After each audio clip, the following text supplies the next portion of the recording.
अस्सलामुअलैकुम, मैं हूं आमिर सयाल और आप फॉरेक्स ट्रेडिंग सीख रहे हैं। अगर आपने मेरा YouTube channel Aamir forex subscribe नहीं किया तो सब्सक्राइब कर लें और बेल आइकन को क्लिक कर दें ताकि हमारी न्यू आने वाली वीडियो अब तक आसानी से पहुंच जाए।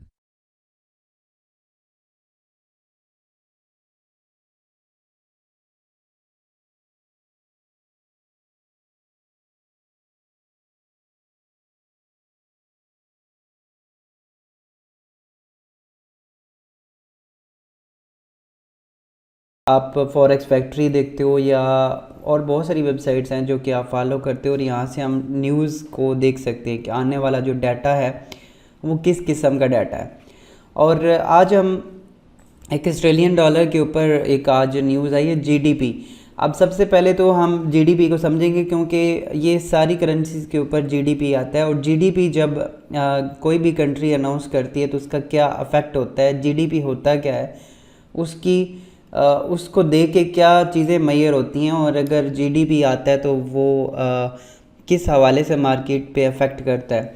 तो वो सारी चीज़ें हम डिस्कस करेंगे। इसी तरह से आने वाली वीडियोस में जितनी भी न्यूज़ आती हैं जैसे कि अनएम्प्लॉयमेंट रेट आते हैं और ये जितनी भी न्यूज़ आती हैं जो मार्केट पे अफेक्ट करते हैं, एफओएमसी होता है, वो सारी चीज़ें डिटेल से हम देखेंगे एक एक वीडियो में। आज हम सिर्फ जीडीपी पे बात करेंगे। जीडीपी आज ऑस्ट्रेलियन डॉलर का आया और ये आया 0.6%। इसका जो फोरकास्ट किया गया था ये 0.7% था। अगर आप इस पर क्लिक करोगे तो यहाँ पे लिखा आ रहा है कि actual greater than forecast is good for currency. अगर ये ज़्यादा होता यानी कि ग्रीन में होता तो वो करेंसी के लिए गुड होता यानी कि ऑस्ट्रेलियन डॉलर के लिए अच्छा होता और ऑस्ट्रेलियन डॉलर की जो मार्केट है वो ऑस्ट्रेलियन डॉलर जो है वो स्ट्रांग होता बाकी करेंसीज के अगेंस्ट। अब सबसे पहले समझने वाली जो बात है वो ये है कि जीडीपी आखिर होता क्या है और इसको क्यों जो है ना वो यूज़ किया जाता है। तो चैनल को सब्सक्राइब करें और बेल आइकन को प्रेस करें ताकि आप आने वाली वीडियो को देख सकें और इसी तरह की वीडियो जो है वो आपको रोज़ाना बेसिस पे मिलेंगी। अब एडवांस चीज़ें हम जो है ना वो कवर करने लगें ताकि हम आसानी के साथ जो मार्केट में वो एंटर हो सकें। अच्छा, जीडीपी का जो है वो है होता क्या जी, ग्रॉस डोमेस्टिक प्रोडक्ट इसको बोला जाता है। और जीडीपी कोई भी चीज़ है, कोई भी चीज़ दुनिया में जब बनती है या किसी भी तरह की जब अर्निंग होती है तो दो तरीक़ों से आप जो है ना वो अर्निंग करते हो। मैं यहाँ पे एक ओपन कर लेता हूँ नोटपैड और यहाँ पे आपको समझा भी देता हूँ।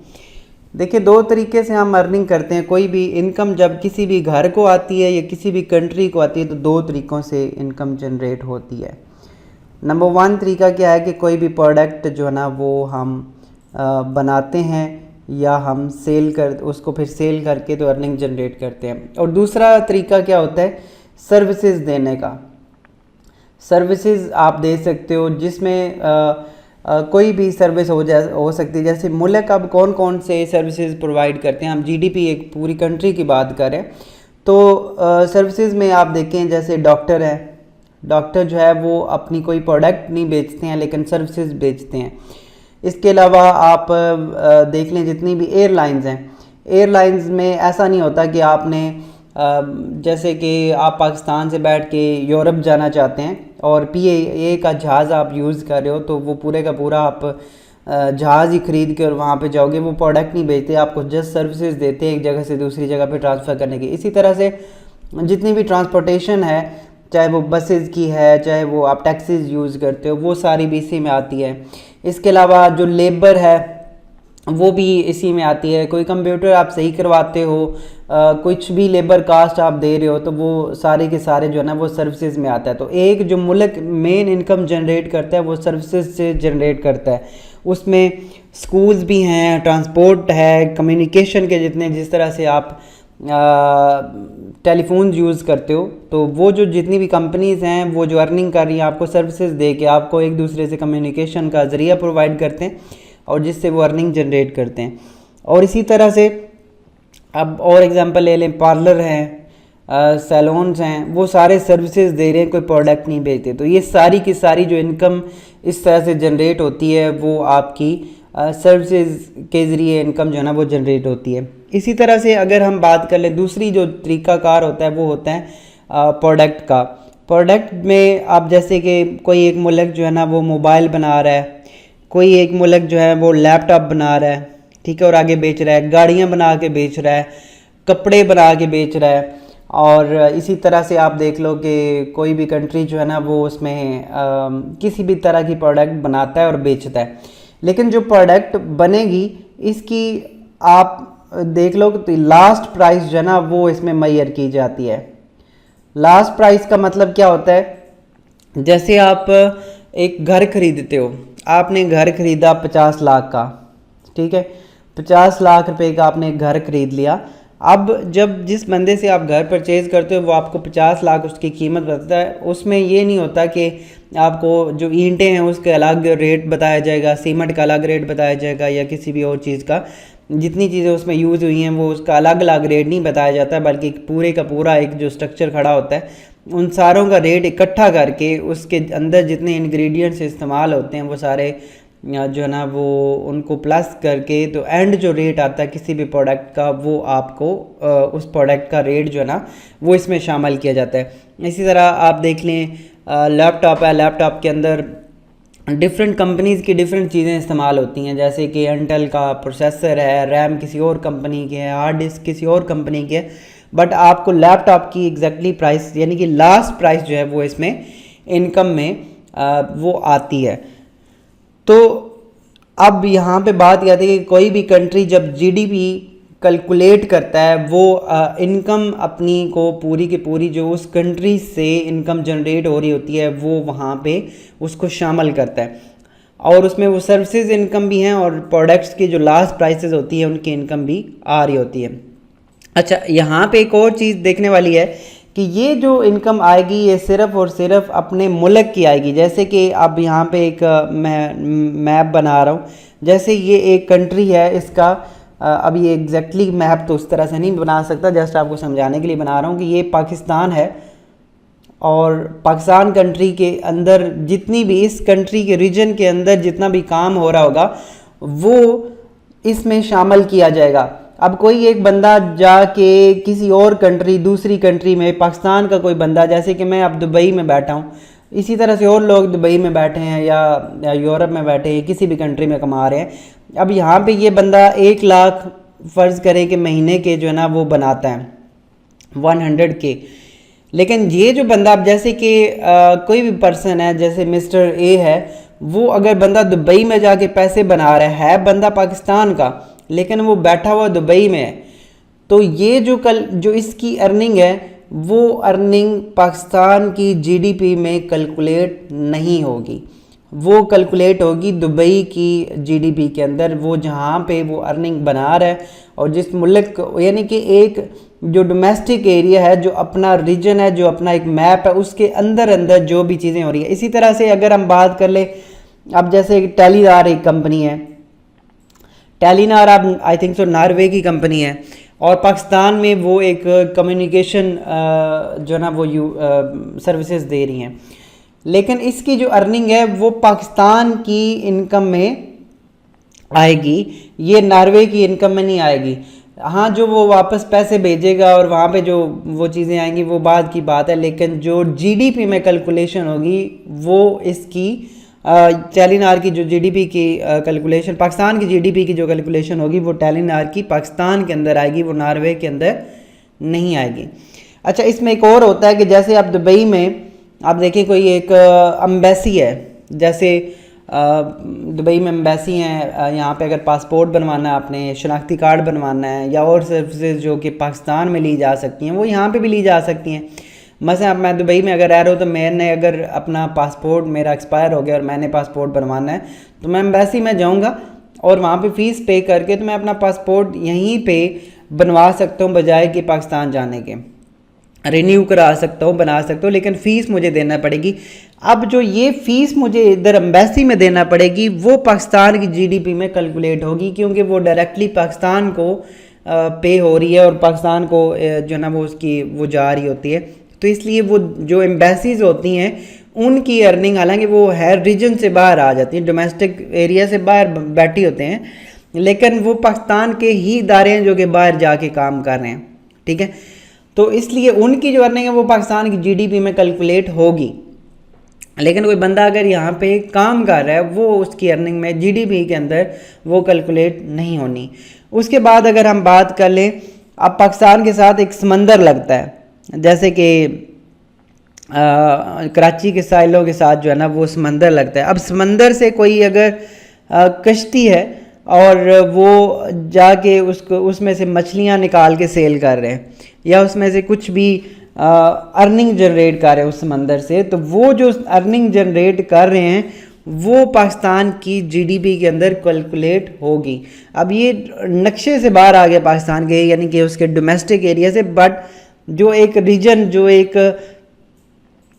उसके समंदरी एरिया के अंदर जो उसका एरिया पाकिस्तान का, अगर वहाँ से भी कोई अर्निंग जनरेट हो रही है तो वो भी पाकिस्तान की अर्निंग में उसका हिस्सा जो है ना वो शामिल होगा, जीडीपी के अंदर उसकी कैलकुलेशन की जाएगी। अब जो एक बंदा दुबई से अर्निंग कर रहा है वो दुबई में जाके उसकी जीडीपी में तो एंटर हो रहा है, लेकिन पाकिस्तान की जीडीपी में कैलकुलेट नहीं हो रहा।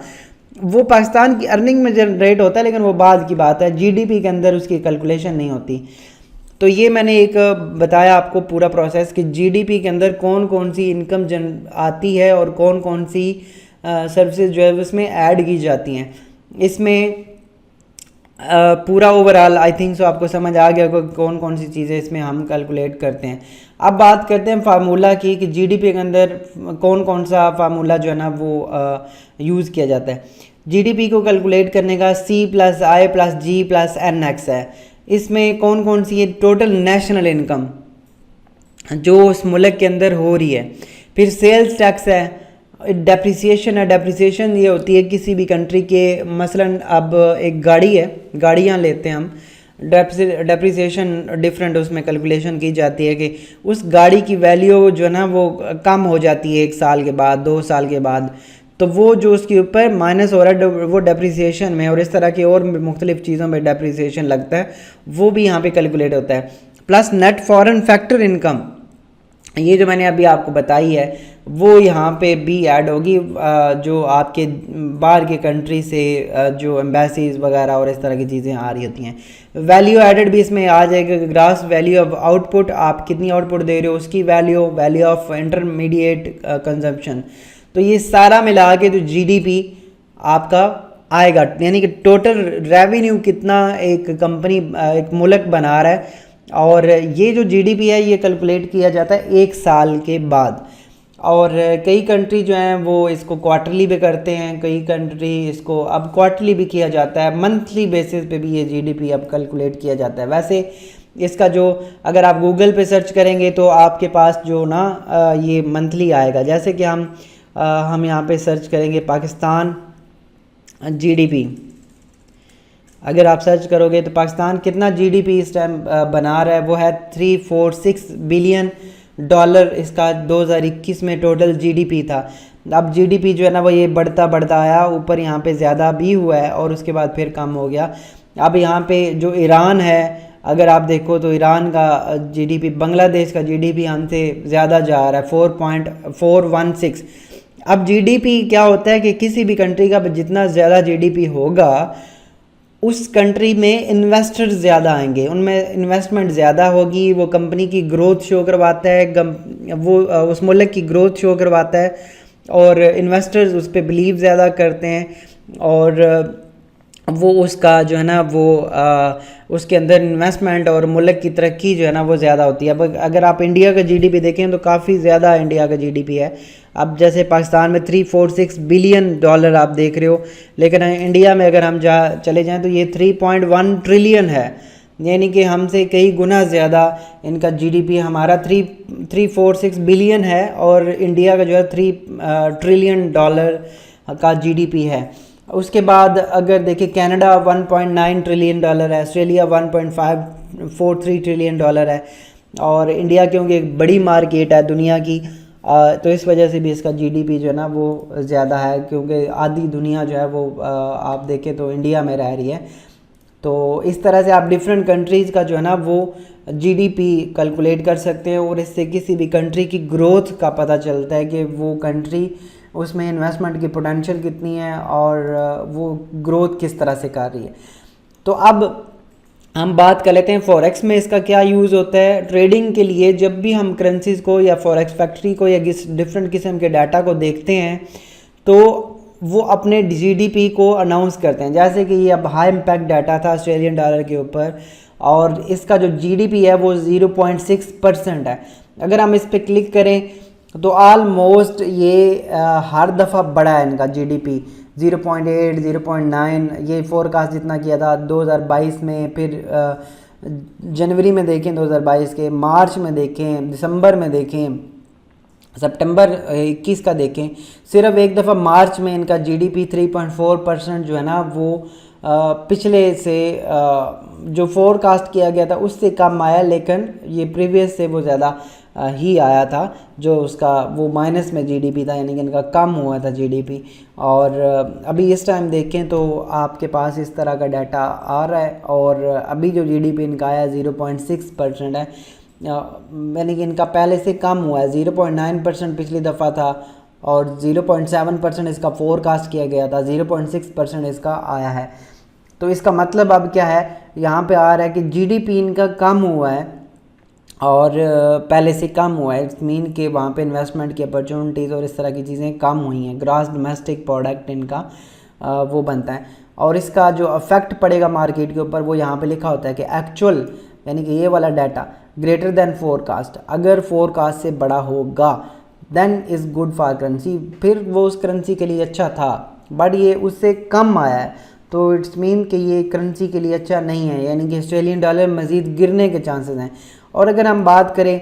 अभी हम ऑस्ट्रेलियन डॉलर की बात करें, यहाँ पे ये इसकी मार्केट है तो आप देखें जीडीपी आज आया और उसके बाद मार्केट गिरी भी, इतना कोई ज़्यादा अफेक्ट नहीं आया क्योंकि जीडीपी की रेशो बहुत ही कम जगह पे हुई है। लेकिन जो एक इसने ग्रोथ ऊपर की तरफ दिखाई थी ऑस्ट्रेलियन डॉलर ने, वो दोबारा से गिरना स्टार्ट हुई भी है और आप देख सकते हो कि मार्केट जो है ना वो काफ़ी फिर दोबारा से गिरने के उसके चांसेस हैं और जीडीपी के हिसाब से भी, और इसके ज़्यादा और भी कोई आप डॉलर का इसके साथ और मज़ीद कोई डाटा आ जाता है जो डॉलर को मज़ीद स्ट्रांग कर दे, डॉलर इंडेक्स को, तो दैन फिर ऑस्ट्रेलियन डॉलर मज़ीद और गिरने के चांसेस मज़ीद बढ़ जाएंगे। तो इस तरह की चीज़ें फिर हम सारी मिक्सअप करते हैं। तो ये आज की जो वीडियो थी ये जीडीपी के ऊपर थी, ग्रॉस डोमेस्टिक प्रोडक्ट के ऊपर, और उसके बाद हम फिर और भी डाटा देखेंगे जो इम्पोर्टेंट डाटा होता है। आपने ये वीडियो देख के तो नीचे कमेंट में बताना है कि आपको ये किस तरह की लगी और समझ आया और इसको आप मज़ीद सीखना चाहते हैं, क्योंकि ये थोड़े से बोर्ड टॉपिक होते हैं और हमारे जो लोग हैं वो ज़्यादातर इस तरह के टॉपिक्स को देखना या वो नहीं पसंद करते या उसको सर्च करना। बट ये फंडामेंटली जो डाटा है ये काफ़ी अफेक्ट करता है। आपको पता ही है कि जब फंडामेंटली डाटा होता है तो टेक्निकली मार्केट काम नहीं करती। तो इस तरह के जो न्यूज़ हैं उनको समझना तभी आप समझ सकते हो जब आपको पता होगा कि आखिर वो है क्या। जीडीपी का अब जैसे मैंने आपको पूरा एक ओवरव्यू दिया है कि यहाँ पे जब भी नेक्स्ट जीडीपी आएगा तो आपको समझ आएगा कि आखिर जीडीपी कम हुआ या ज़्यादा हुआ तो मार्केट पे या उस मुल्क के ऊपर क्या अफेक्ट पड़ा है और अब उसकी करेंसीज पे क्या अफेक्ट पड़ सकता है और क्यों मार्केट अप गई है या डाउन गई है। हमारे लोग सिर्फ बाइंग सेलिंग के ऊपर बैठ रहे होते हैं, उन्हें नहीं पता होता कि गोल्ड अगर बाय हुआ है तो क्यों हुआ है, या सेल हुआ है तो क्यों हुआ है, या यूरो बाय सेल हो रहा है तो क्यों हो रहा है, अगर इसके पीछे क्या रीज़न है। तो ये फंडामेंटली जो डाटाज होते हैं वो काफ़ी ज़्यादा मार्केट पे अफेक्ट करते हैं, तो इसको समझना बहुत ज़्यादा ज़रूरी होता है। तो मिलते हैं नेक्स्ट वीडियो में। अपना बहुत सारा ख्याल रखिएगा, कमेंट में ज़रूर बताइएगा कि आपको ये समझ आई चीज़ और कैसा लगा आपको। ये आई थिंक जो पाकिस्तान में इस तरह की वीडियोस पहले कोई नहीं बना रहा। फंडामेंटली जो चीज़ें होती हैं उसके ऊपर डिटेल के ऊपर इंशाल्लाह मैं वीडियो बनाऊंगा ताकि आपको समझ आए कि आखिर फंडामेंटली जो न्यूज़ होती हैं, डाटाज होते हैं वो क्या होते हैं, क्यों ज़रूरी होते हैं। अल्लाह हाफ़िज़।